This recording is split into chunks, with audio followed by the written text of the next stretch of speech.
Good morning. My name is Darin Johnson. I am president of the Soybean Growers Association. I'm fourth generation soybean and corn farmer from Faribault County. Live just south of Wells, Minnesota. Good morning, I'm Wesley Beck. I'm president of the Minnesota Corn Growers Association. Farm north of St. James with my family raising corn, soybeans, and hogs. It's my pleasure to be this year's president. I tell you what, I mean, we are incredibly fortunate to be able to work with Wes and all of their directors, the corn staff, working back and forth. Especially on some policy pieces that we've had here in the past and looking forward. It's so nice to be able to find some middle ground, especially when we are in St. Paul talking to our lawmakers, making sure that there is some consistency between the organizations. And we don't always have to agree on everything, and we don't always agree on everything. But I think the important part of this relationship is that we're able to come to this table and have a conversation about the pieces that we don't always agree on. And that's truly what it's all about, is being able to have that conversation. So it's been a fantastic relationship, and like I said, we're very lucky to be able to work with the Minnesota Corn Growers Group. To be honest with you, I don't know that we disagree about much. I think we work together more than we agree about just about everything. But it's really okay that each organization has a couple of priorities that are for their own growers or for their own organizations. And that we're able to work on those things a little bit separately. But at the end of the day, the majority of the work that we do is together with soybeans, and we're in agreement on those things. Yeah, I think it's fantastic that we are able to collaborate and work together. And like I said, at the end of the day, we're able to sit at the same table and have a conversation about soybeans, about corn, and about what it looks like moving forward. Because like you said, we are both raising corn and soybeans on our farm. So that's it's very important for both of us to make sure that we are aligning correctly. Well, most of the county groups are together, corn and soybeans. As we're looking for volunteers and participants to work on those county boards, it's sometimes a challenge to get people to commit their time to that. So having one county board instead of two makes all the sense in the world. Those county organizations are supported partially by corn and partially by soybeans, and that creates their funding and their objectives. But we think that in the county level, that unified voice is a very valuable thing, and that's what we need to have out there. Yeah, I think county level is a perfect example of the collaboration between the Minnesota Soybean Growers Association and the Corn Growers Association.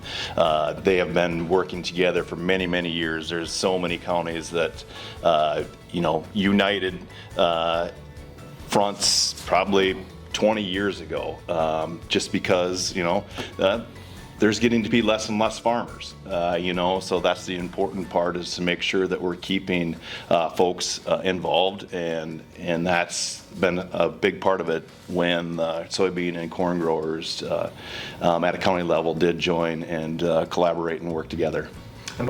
The other one I want to throw out that has been so good over the last couple of years is Ag Expo here in Mankato in January. We of course use that as the format for our annual meetings and our grassroots efforts. We've also got the big trade show that comes with that. And Minnesota Corn, Minnesota Soybeans own that together, and that's been an example of a really good collaboration for our members. Yeah, great point, Wes. We are very lucky to be able to work with you guys with the Ag Expo, and you guys have helped us grow it to where it's at today, and we hope to be able to continue growing that thing. Minnesota Corn and National Corn Growers is working for a long time to get E15 available for consumers around the country year-round, saving them money.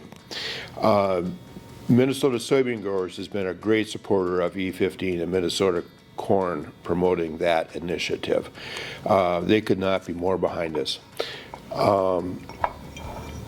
This has been a long policy thing to get done, and it's taken a long time, and it's very political. You've got the oil industry involved, we've got all the tax credits involved that get very, very complicated. And with all those things going on, occasionally there are people with different points of view or different agendas that need to be addressed. But from a Minnesota corn grower standpoint, Minnesota soybeans could not have been more supportive of this effort.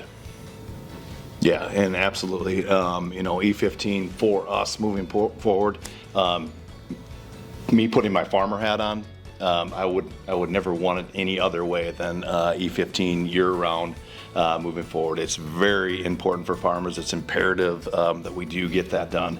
And like Wes said, yeah, there's a few things that we probably do need to make sure that align and work for everybody when it comes to the policy portion of it. But as I said earlier, the important part is we are sitting at the table, having this conversation, making sure that we do get this right moving forward, because E15, as Wes said, has been worked on for a very, very long time, and we need to make sure that that is a win and it finally does get to the finish line. Absolutely, and as I said earlier, most of our members grow soybeans as well, and this is all about grind and utilizing our products, and the truth be told, while there may be a little shift in some usage, a rising tide lifts all ships. Yeah, and ultimately looking at the RFS moving forward, which is the cornerstone for the biofuels industry, all of us want to make sure that that's right and that's protected moving ahead.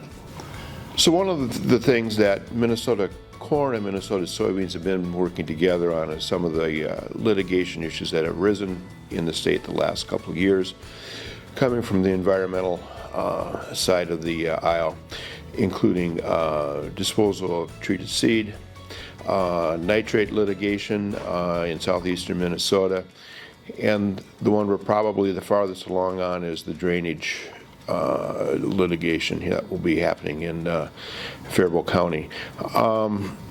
These are issues that are important to both organizations, and we feel that as we approach these subjects and deal with them, having a unified voice, having more organizations and more voices together gives us a stronger situation to work our way through this. And we are very happy to be partnered with Minnesota Soybeans on these issues. Perfect. Well, Wes, like you said earlier, when it comes to a unified voice, a collaborative effort, whether it's us testifying on behalf of all the farmers in the state of Minnesota on waste-treated seed, or whether we're in St. Paul aligning with some of the same policy pieces of it, or whether there's some litigation that's happening, making sure that we're protecting all the farmers' rights across the state and preventing government overreach. It's very important that we do keep this conversation moving ahead and stay unified, and we're very lucky to have the relationship with you guys that we do.